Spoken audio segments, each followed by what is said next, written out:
All right, heading out live here Friday night, getting ready to play with some speedlights. This is kind of a continuation of the previous video I did. I'm checking the audio here, so if you guys can hear me. Yep, let's see. Tom Hullaback, how are you? Long time no see. Nice to see you here, just warming things up. Yeah, I'm on Facebook and Instagram, so 2 cameras trying this way. This is a continuation of the Speedlight video that I did maybe a couple of weeks ago. So this is a continuation. And that one I went through Canon Speedlights, Westcott flashes, Profoto flashes, talking about how there isn't one perfect flash system out there. Well, tonight I'm going to take a deep dive into Canon Speedlights. Canon happens to be my favorite speedlight system. It's my go-to one. It has the best features. It has all the bells and whistles that I desire and want. So I'm going to come over here. Sorry to walk off camera, but I went to my camera bag. We're going to get the EL-1. So let's talk about this. This is actually the third generation of Canon RT flash systems. And what RT means is with the built-in radio transmitter. So a little bit of foundation here. I've been using off-camera flash my entire career. James Mayo, how are you, my friend? Hey, I was just going there. In our days as photojournalists, remember the flash of choice was pretty much a Vivitar 283. And we would plug it into a high voltage battery. Back then, Jim Klepich came up with the idea of taking Joy liquid soap bottles because they were the first frosted soap bottle. Walking off camera again here, get on light modifier. Anyways, they were the first frosted soap bottle that kind of had a bulbous bottom. And we would gaff tape them to the 283. And he even said, hey, put a hole or two in the front, get some specularity. And it was, kind of a Frankenstein flash because it looked hideous. It wouldn't look great for video and it wouldn't look great at a wedding or event, but it worked for us as photojournalists. I can't tell you, I used to carry 2 283s and 1 285 because the 285 had the power zoom head and a little bit more flash. Oh, am I overmodulating on the mic? All good? All good on the sound? Anyways, that was the predecessor to everything. And then there was the light sphere. And now the best speedlight light modifiers there are, hands down, Magmod, because you can just change things up quickly. All right, anyways, back to speedlights. This is generation 3 of Canon RT. Where I was going with that before is we used to use line of sight communication after the 283s because everything then had a hardline PC sync cable, or the Wine, was it Wine, James, Mr. Mayo? Wine optical slaves we used to put on the bottom to get those flashes off camera, right? Everything was manual. Or you'd have that little thyristor with the colors on it, but your off-camera flash had to be manual. It worked for lighting, right? You knew your basics, you knew your lighting, you were good to go. Now technology is amazing. So again, we've evolved from line of sight, and in the interim there was radio popper. Radio popper was a bridge technology to free us of the limitations of line of sight, meaning you could do off-camera flash, but the flashes had to see each other. And in fact, the EL-1 and the 600s and the 600 EXRT2s all have line of sight legacy built into them. But why would you ever want to do line of sight again? I guess we're going to get there. One of the challenges with this is now there is more radio frequency interference than ever than when the 600 EXRT Gen 1 came out. Back then, you had 15 channels, and these communicate on 2.4 gigahertz. I'm going to get a little geeky here because the more I know how something works, the more helpful it is when I'm out in the field and it doesn't work and I need to problem solve and fix it, right? So I'll never go back to line of sight. It's there in a pinch if you need it and you need to communicate with off-camera flash. then you don't have a problem if you're in an environment where there's a lot of radio frequency interference. You could overcome it that way. I have a backup radio trigger, and I'll discuss that in a second. Anyways, sticking with it. So this is evolution of the 600EXRT, 600EXRT2, and now the EL-1. Nothing has changed in the radio protocol from the Canon Speedlight, and that's kind of its Achilles heel now, because where I was going before is all our phones now have a powerful 5G transmitter in it and receiver, more phones in the environment, so more radio frequency interference, more public Wi-Fi, and if you're doing weddings and events, everything in the world is wireless, meaning microphones, lighting, the band itself. They have wireless iPads for their music sets, and it's all sent out from their booth. You know, they have a sound guy with a big board, and you know, everything is done wirelessly. That's become a lot of radio frequency interference for these guys. So while it's challenging, you can recognize it and work around it. So let's start with the foundation of communication for these guys. Now, with the EL-1, because of the situations we find ourselves in with more traffic on the 2.4 gigahertz highway, we have to use the built-in Canon scan feature, which is awesome to have.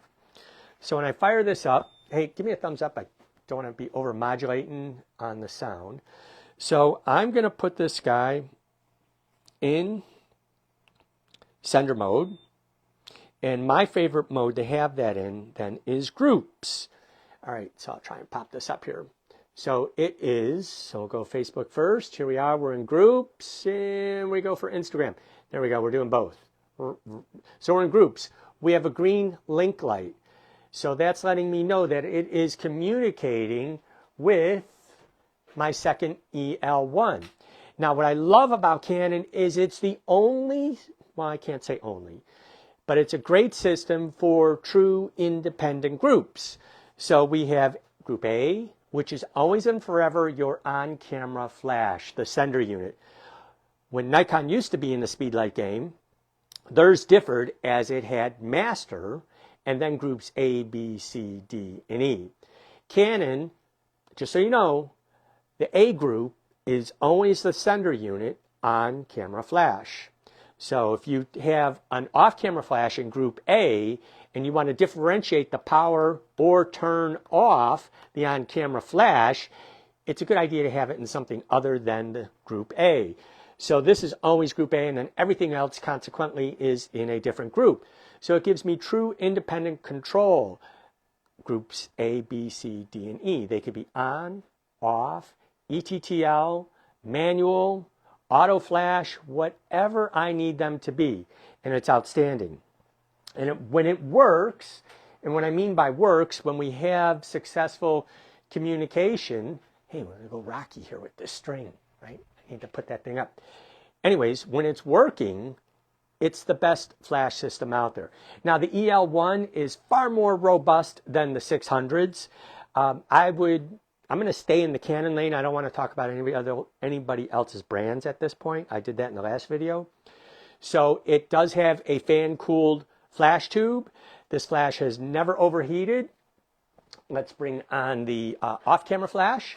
So this actually has an external battery pack, and I'm grateful to Canon that they've remained what I would call a professional flash, meaning we have the ability to connect a external battery, and it still has a PC sync. So if I need to, I could plug a sync cable into this. I could plug a Pocket Wizard into it. So I can always use this flash, even if I'm in an environment where the Canon's native radio, the RT system, is failing due to too much radio frequency interference. It gives me options. So I have found, let's start with the flash unit itself. Get it right. This is the LPEL battery. These are lithium-ion batteries. These are the bomb. They last way longer than any other competitor speedlight out there. The recycle time is insane. And if you use, which I do at all of my events, the bolt, and I'll put all this information in a link in the comments later. This is the Cyclone DRPP 500 from B&H. It allows you to use two flashes, could be powered, or a 2-into-1 to get supercharged recycle time. Also has a USB port on the side of it if you need to charge your phone or power up anything.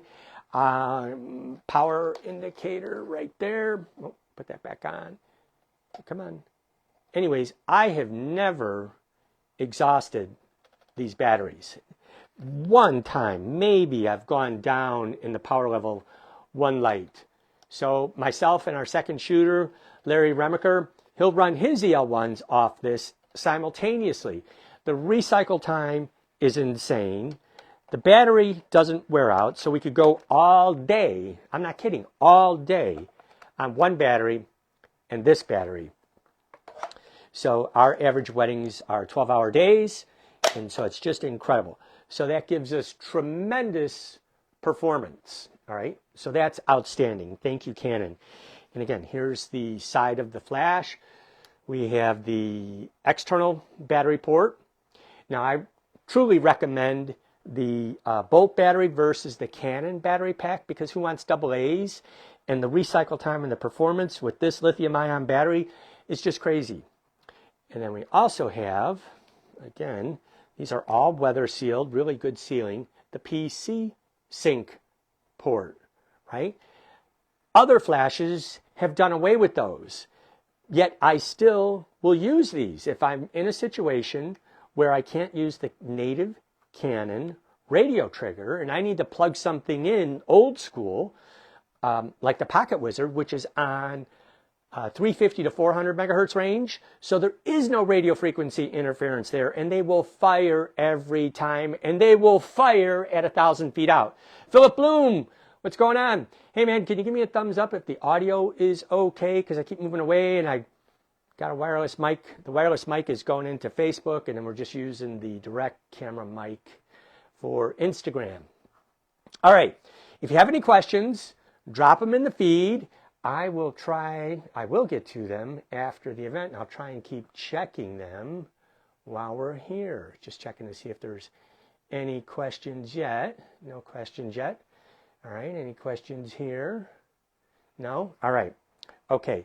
So again, the Canon EL-1, when we're communicating, is second to none. I really wish, I've been begging Canon to please, please, please, Canon, listen to me, come out with a 200, 250 watt second off-camera flash in this system.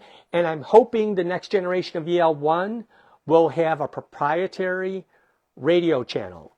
So much like, okay, we'll say it, Profoto. Profoto, their radio has never failed. I've used it in Times Square. I've used it everywhere, and I've never had anything interfere with their, thanks, Philip, appreciate it. Never had anything interfere with them or knock them out. Okay, so some of the features. The EL-1, again, I said that it has the new xenon flash tube. There's a fan in there. Recycle time, performance is insane. We have an actual lamp now. It's a bicolor LED lamp. So we have to get into the personal functions to change it. And then let's get to the modeling lamp. There we go. So here we can change the intensity of the lamp. And then you can also change the color temperature from tungsten to daylight. Okay, nice feature. Now, let's keep the pluses and minuses. One of the drawbacks with this is once the flash is fired, right, boom, the modeling light goes out. We cannot remotely control the modeling light. You give me a modeling light, but I have to manually walk over to the speed light each time in each group. So if I'm using my B group as a backlight and I turn the modeling light so that I can aim and make sure the light is not in my lens or I'm getting the quality of light that I want, the minute I pop the flash, boom, the modeling light goes off, and I cannot remotely talk to it to reactivate it. Either I have to run over there, or I have to ask Carrie White, our first assistant, or Larry Remiker, hey, can you go hit that modeling light and turn it back on? Right? And you can see this modeling light is set to tungsten. The modeling lights are useful, helpful. I just wish I could remotely activate and deactivate them like you can with ProPhoto, Westcott, Godox, all of them. So come on, Canon, get with the program. It, to me, seems like it could be a software deal. I don't know, right? I just wish that was there. So, okay, we've got modeling light, we've got groups. So let's talk about the communication. When I go to any event, wherever I'm at, wherever I'm going to have my sender unit over here, wherever I'm going to have my remote flash off camera, I scan in those environments.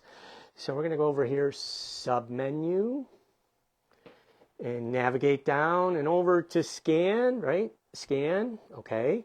We hit activate, scan. There we go.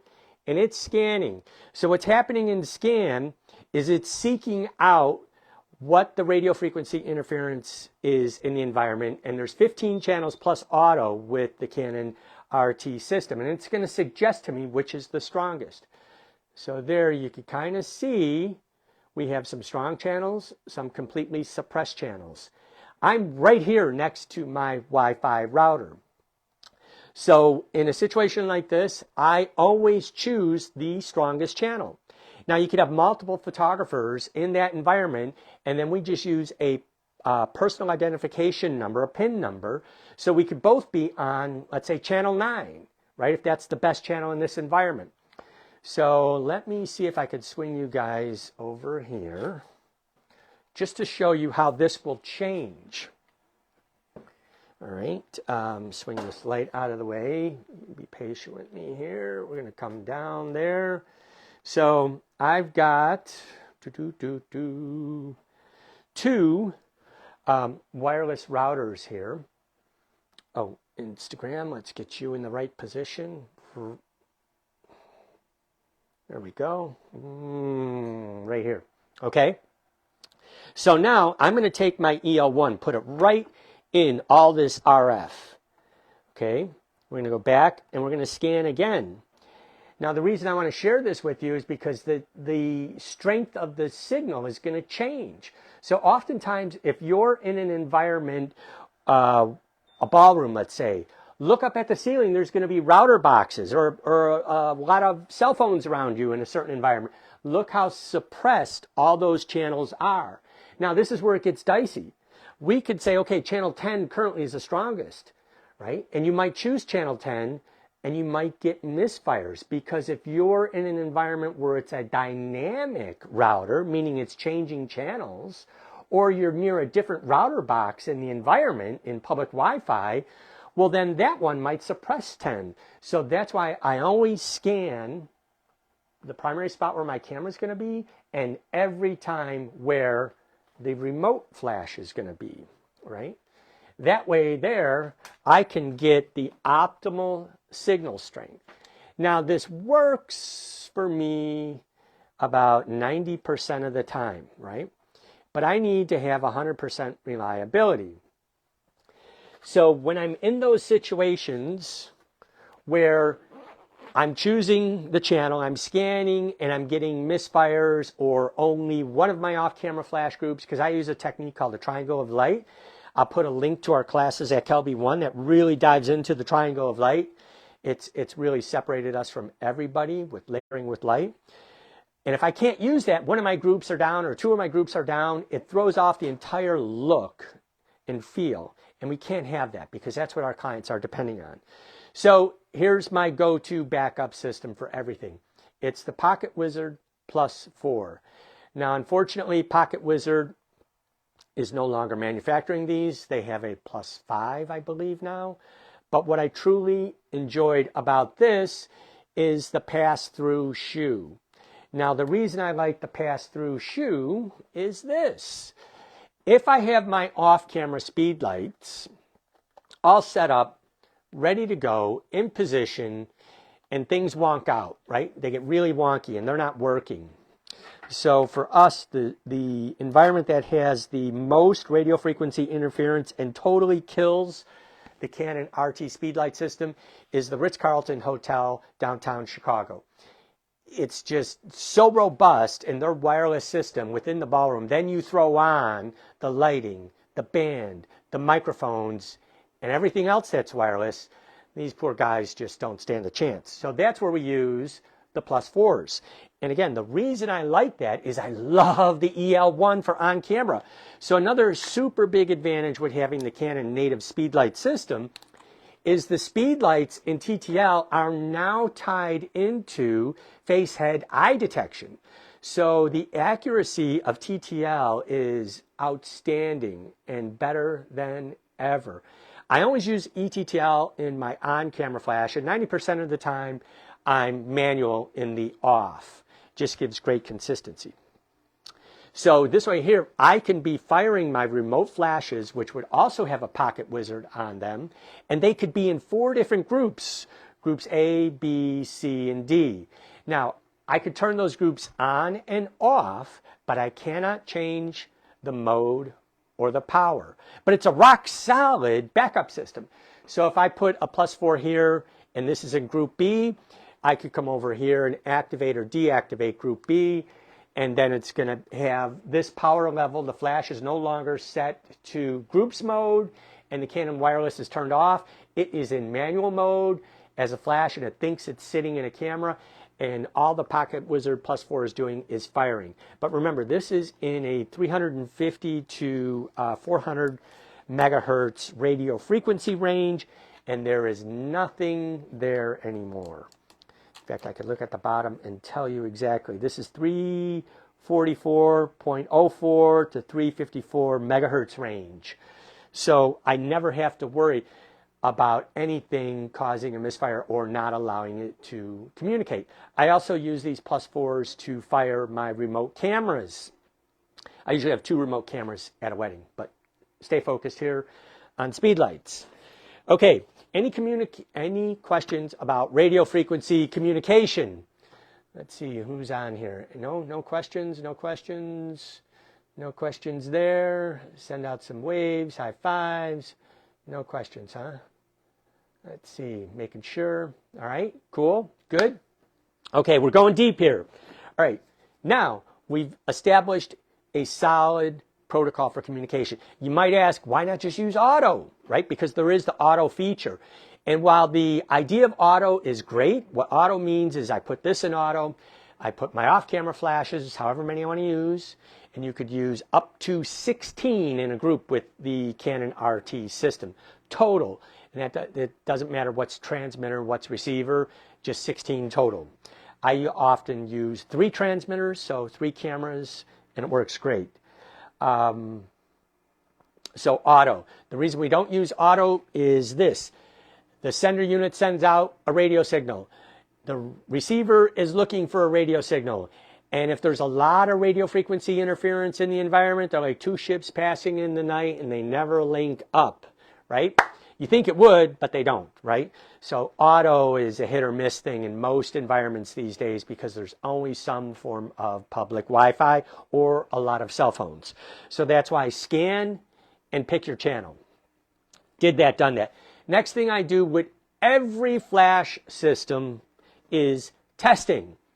So I don't know about you, but sometimes technology just gets wonky. TTL might be off. High-speed sync is fuzzy logic, right? If we need to know in a pinch, and we don't want to sit there and futz with our gear, here's what you do. So every flash system I use, I'm going to do this test, right? Here's the test. So here's my flash, group B. Here's my camera over there. We're 10 feet away, okay? Put the camera here, and we're going to do actual old school light meter metering. So I know at 200 ISO, I'm going to put the transmitter on, And for this, I'm going to use the Canon STE10. It's a speedlight transmitter. This actually has the radio device in. And because the EOS R3, R6 Mark II, I think R8, R10, they all have the new multi-function shoe. All the power will come from the camera to power this device. And then I could dive directly into the flash menu. And once I know they're linked up, again, we get the green light on. Now, again, one challenge, sometimes if you're in an environment where there's a lot of RF, you will get the green link light, but the actual devices will not be linked up. You'll get misfires. So that's why it's always good to test and know this stuff ahead of time. So I'm just going to use the camera here to fire the flash. So we are going to go in the menu, over to Group B. I'm in Groups and Manual Flash, and we're going to power up Group B, which is that flash. And I can show you over my shoulder on the camera menu in 1 second. And I get my trusty light meter, and you might say, why do this? But the reason I do this is mostly for outside lighting, because high-speed sync is kind of fuzzy logic. And what I mean by that is with high-speed sync, the minute you exceed the sync speed of the camera, so my R3 is 160 in mechanical shutter, and I think 250 in electronic shutter. Electronic shutter works great with Canon Speedlights, but not third-party Speedlights. If you're using third-party Speedlights, those cameras work better with those third-party flashes in mechanical shutter. So we're going to call it 200th of a second, all right? Now that's below sync speed is anything 200, 125, 60, yada, yada, yada, and down. Anything above that, we get into high-speed sync.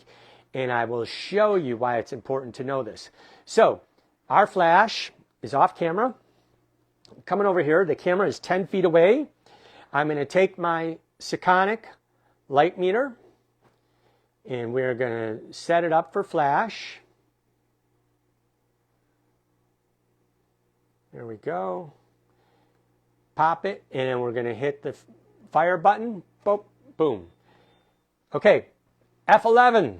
I shouldn't have looked at the light. I'm seeing spots. So F11, right?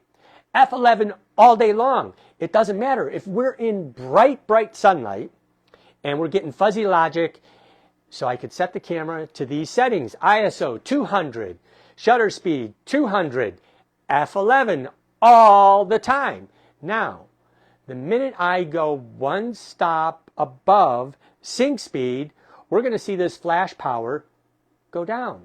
And the reason being is the faster the shutter goes, the more the light actually pulsates to keep up with the shutter. It's not one big pop of light. I test this out with every flash brand I have. I keep a note in my phone so I could quickly open it up and say, oh, what was the Canon Profoto A10 at 10 feet at full power? What is it? If I'm not getting the results I immediately want in high-speed sync. So now I'm going to come over here to the camera, and I'm going to set the shutter speed to 1,000th of a second. So let's first activate high-speed sync, which I'm doing. That allows me to take the shutter speed up. And now we're at 1,000th of a second, 200 ISO. And we're going to pop the flash again, same variables. So the flash is in manual. Manual power, 1:1. Full power is full power, right? Not TTL, nothing fuzzy. Here we are at 6.3. So it almost cut the power in half from F11 to 6.3. The only thing that's changed is the shutter speed. So I know in my head, immediately, 10 feet away, I could hit 5.6 to 6.3 all day long between 1,000th of a second on the shutter and 2,000th of a second shutter speed, right? So watch, I'm going to take the shutter speed up to 2,000th of a second, and that should get us in the 5.6 range. So we're going to pop the flash again, resetting the meter. All right, here we go. So all I've done, oh, we're still at 6.3. Okay, good to know. I forgot that. We'll do it one more time just to make sure. Here we go. 6.3. So as I said before, between 1,000th of a second and 2,000th of a second at 200 ISO, I can get 6.3 out of one EL1 at full power. It's good to know this because there are times when you're photographing and trying to use high-speed sync or flash outside that you're not getting the results you want. Don't stand there and make your clients wait while you try and figure it out. Go back to the basics and you've got this, right? All right. Now we can put our, reverse this over the shoulder and show you what I meant by driving the flash through the camera menu system. I'm going to try and bring this up here. You guys see that, right?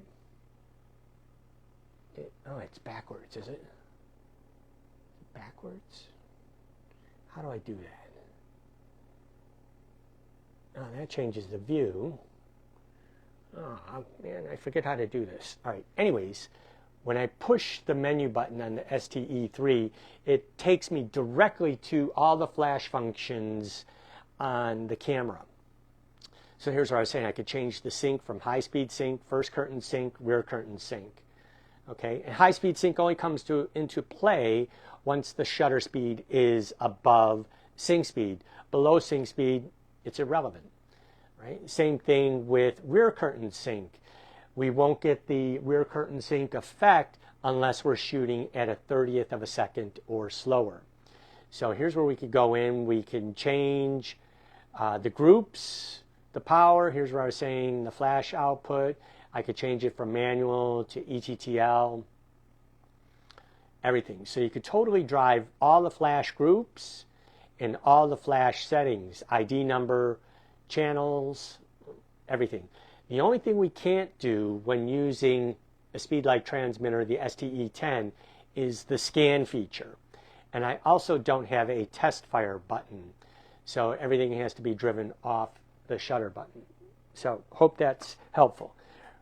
All right, now let's go this way. And just to share with you, let's make sure that the Instagram camera could see.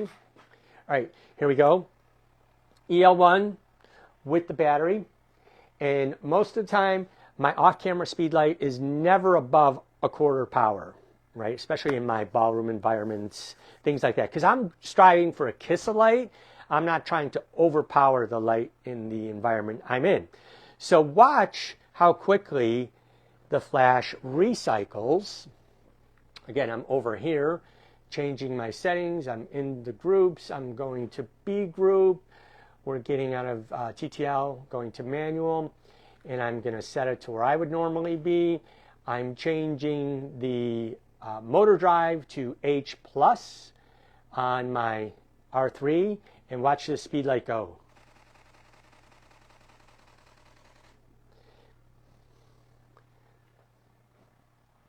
It's incredible. With the battery, the fan, nothing beats this for consecutive firing. And in fact, it's really cool when you're shooting an electronic shutter. It almost looks like a movie because the light is on so constant that you could see it through the EVF, the electronic viewfinder in the camera, how it's illuminating. All right, now let's test the effectiveness of TTL in off-camera flash.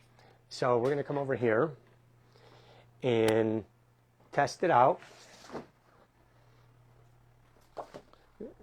So what we got is just a subject here, trusty cowboy buddy. We're going to pop it right here on top of the printer. All right. And we're going to use the B light as the main light. Light it right off a little bit side lit.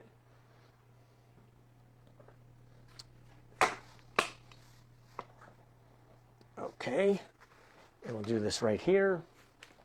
Let me get it so we can see each other. There we go. Good, good, good. All right, so again, I hit menu on the STE3. I go back to group B, take it out of manual flash, go to ETTL, and it's currently zero bias. What I mean by zero bias is it's neutral. So we could go +3 stops or -3 stops in a TTL mode to tell the flash we want more light or less light. And it's great because all the groups are independent. So if I was using all 5 groups, I can have that ratio wherever I need be. So let's see, we're going to be 200th of a second, 200 ISO, aperture 5. And I'm coming in really close on the cowboy. And it is picking up his face head eye detection. Okay. So come on over here. Check it out. Back of the camera, right?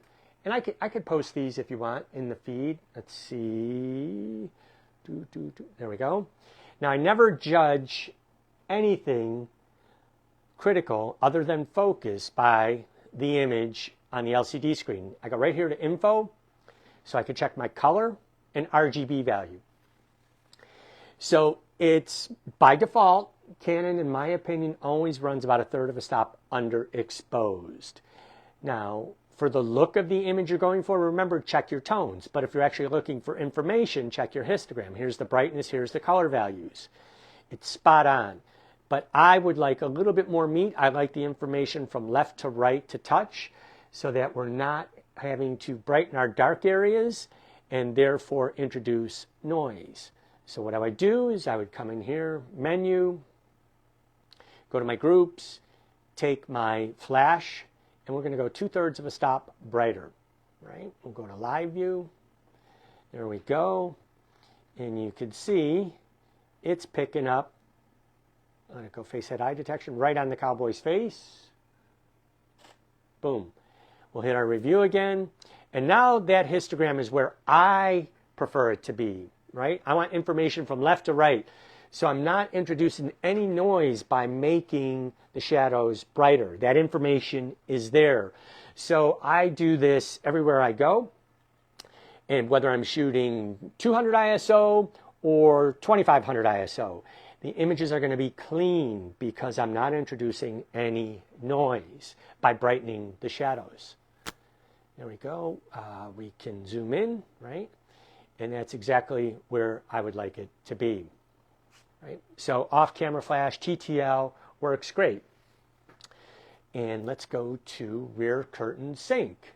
All right, so we're going to go to our menu, flash, sync. Here's our sync. So now we're in rear curtain sync. So remember I said rear curtain sync only comes into play when you are below sync speed. So we're going to go to a 15th of a second. Let's check that out. So we're a little bit on my meter, about 2/3 of a stop overexposed. And what I'm going to do is try and cause some light streaks, right? Rear curtain sync is we're going to do this, right? And see the image. Oh, there we go. Got a little bit of motion blur in this shot. And the streaks are going away from the subject. So let's do this again. There we go.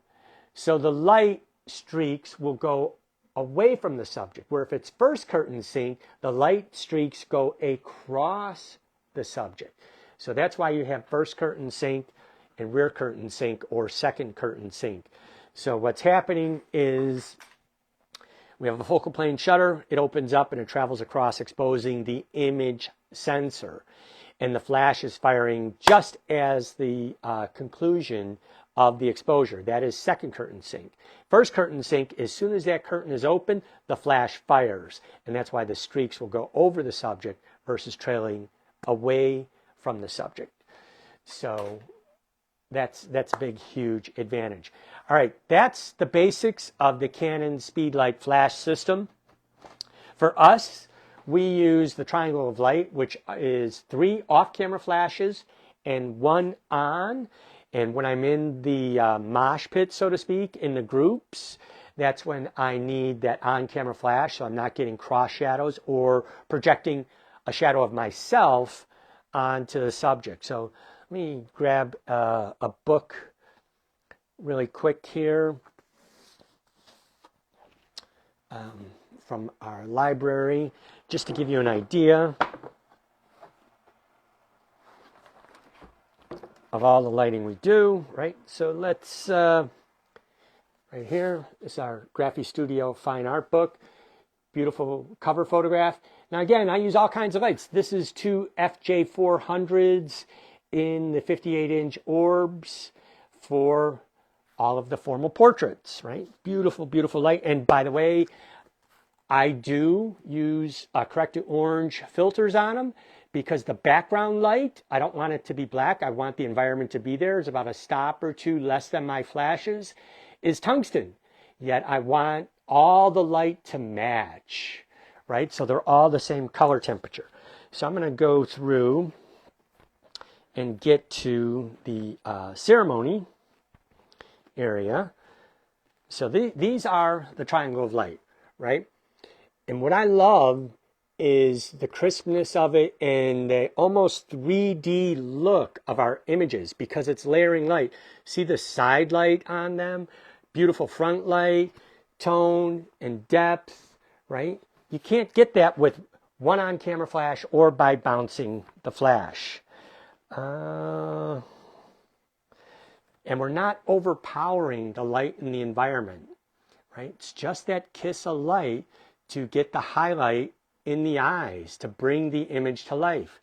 So that Dawn doesn't have to dodge and burn and do all kinds of fun things to make their eyes come to life. So here, the recessional, same thing, on-camera flash and 3 off. And usually, like I said, my on-camera's in ETTL. The two B and C lights up in the front of the room are 1/8 power. And in this instance, the back flash in the Group D was also in 1/8 manual mode. So we have beautiful light through and through and consistency. And that's not just me, but that's our second and third photographers do the same thing as well.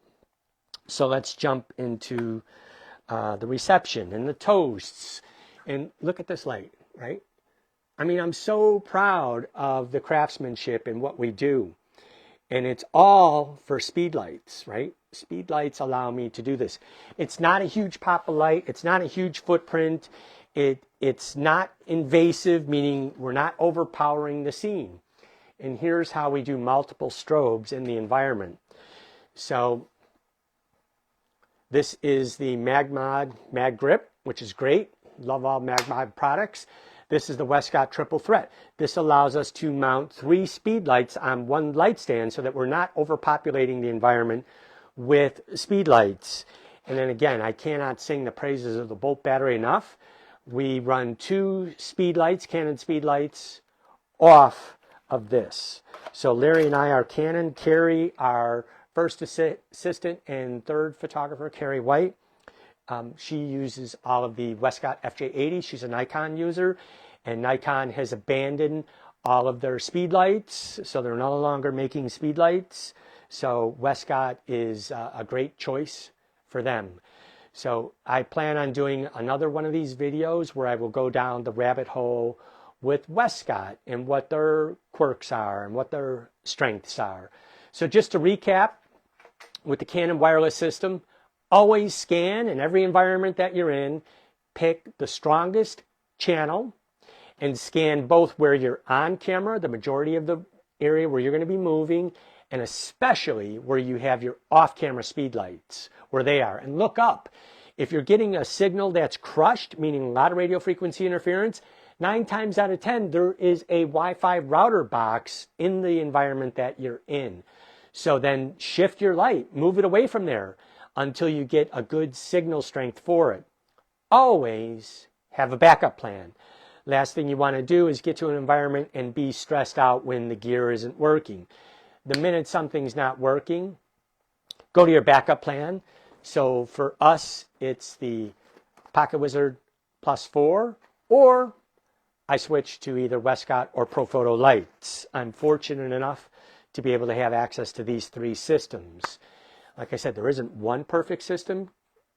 Canon could be it if they would improve the radio frequency interference and radio communication, or Canon could be it if they would also give me a 200, 250 watt second off-camera flash.